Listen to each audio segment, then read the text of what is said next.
कभी कभी ऐसा होता है ना कि हमारी एक छोटी सी चाहत हमारी सबसे बड़ी परेशानी बन जाती है। आज हम एक ऐसी ही दिलचस्प लोक कथा को जानेंगे जो ईर्ष्या, अभिमान और असली खुशी की तलाश के बारे में है। लंबी मूंछों का था उसका बड़ा अभिमान, दूध पीकर खोजता रहा झूठी सी पहचान। वाह, ये दो लाइनें, बस यही है हमारी पूरी कहानी का सार। एक ऐसा आदमी जिसका सारा घमंड, उसकी पूरी दुनिया बस उसकी मूंछों में सिमटी हुई थी। लेकिन ये जो झूठी पहचान की खोज थी ना, इसने उसे कहीं का नहीं छोड़ा। तो चलिए मिलते हैं हमारी कहानी के मुख्य पात्र से। नाम है सेठ जी। काम तो करते हैं दूध का, लेकिन उनका दिल और दिमाग, वो तो बस एक ही चीज में अटका रहता था, उनकी अधूरी मूछें। जरा सोचिए, सेठ जी का हर दिन कैसे शुरू होता था। रोज सुबह आईने के सामने एक ही सिलसिला। अपनी उंगली से वो मूछों की खाली जगह को ढकते। एक पल के लिए चेहरे पर मुस्कान आती कि काश ऐसी होती, और फिर जैसे ही उंगली हटती, वही उदासी, वही निराशा। और उनका ये दुख, ये जलन तब और भी बढ़ जाती जब वो अपने ही एक कर्मचारी को देखते थे। अरे भाई, उसकी मूछें क्या थी, एकदम घनी, शानदार।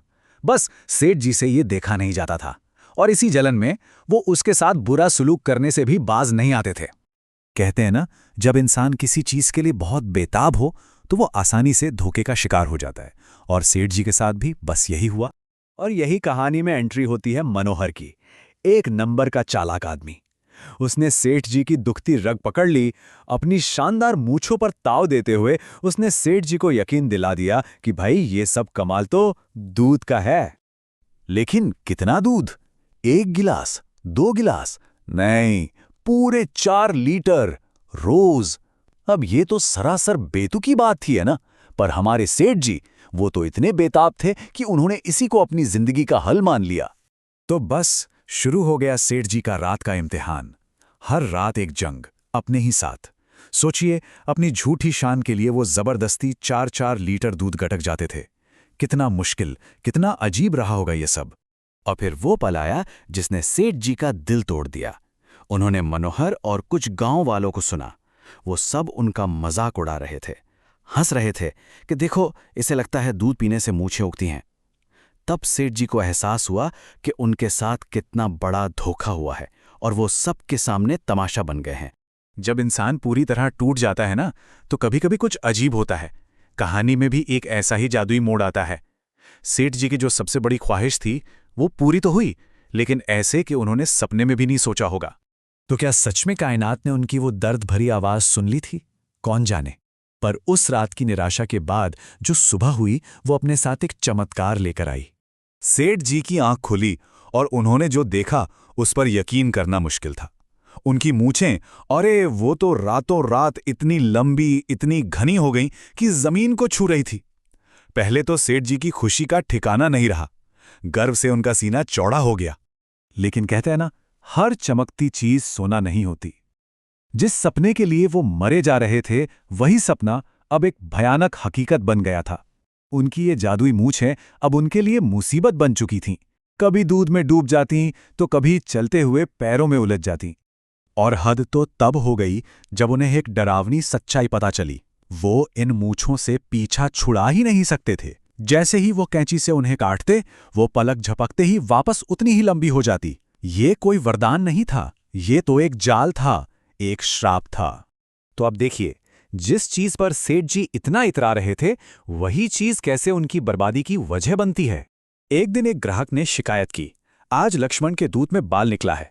बस ये एक लाइन सेठ जी के लिए खतरे की घंटी थी। उनकी ये नई पहचान, उनकी ये शानदार मूछें अब उनके काम के आड़े आने लगी थीं। और नतीजा बहुत बुरा हुआ। मनोहर ने मौके का फायदा उठाया और पूरे गांव ने मिलकर सेठ जी के दूध का बहिष्कार कर दिया। रातों रात उनका काम ठप हो गया। कितनी अजीब बात है ना? जिस शान के लिए, जिन मूछों के लिए वो इतना तड़पे, वही मूछें आज उनकी बेइज्जती और बर्बादी की वजह बन गई थी। जब जिंदगी में सब कुछ खत्म होता नजर आता है, तब अक्सर हमें कोई पुरानी, भूली बिसरी बात रास्ता दिखाती है। सेठ जी के साथ भी ऐसा ही हुआ। उन्हें रास्ता किसी जादू ने नहीं, बल्कि अपने पिता की एक सीख ने दिखाया। ये सीन कहानी का सबसे भावुक पल है।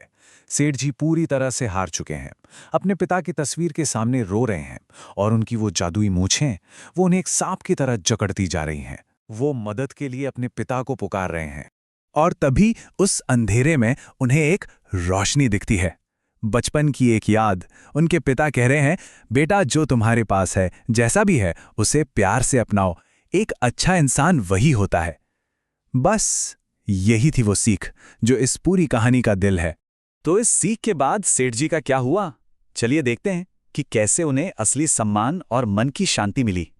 जिस पल सेठ जी को अपनी गलती का एहसास हुआ, जिस पल उन्होंने खुद को वैसे ही अपना लिया जैसे वो थे, उसी पल एक और चमत्कार हुआ। वो जादुई मूंछें गायब हो गईं, श्राप टूट गया। सेठ जी अब आजाद थे और पहली बार अपनी अधूरी मूंछों के साथ भी वो सच में खुश थे। तो ये कहानी हमें एक बहुत ज़रूरी सवाल के साथ छोड़ जाती है। असली इज्जत, सच्चा आत्मसम्मान आखिर मिलता कहाँ है? बाहर की दुनिया में, लोगों की वाहवाही में, या फिर अपने अंदर खुद को पूरी तरह से स्वीकार कर लेने में?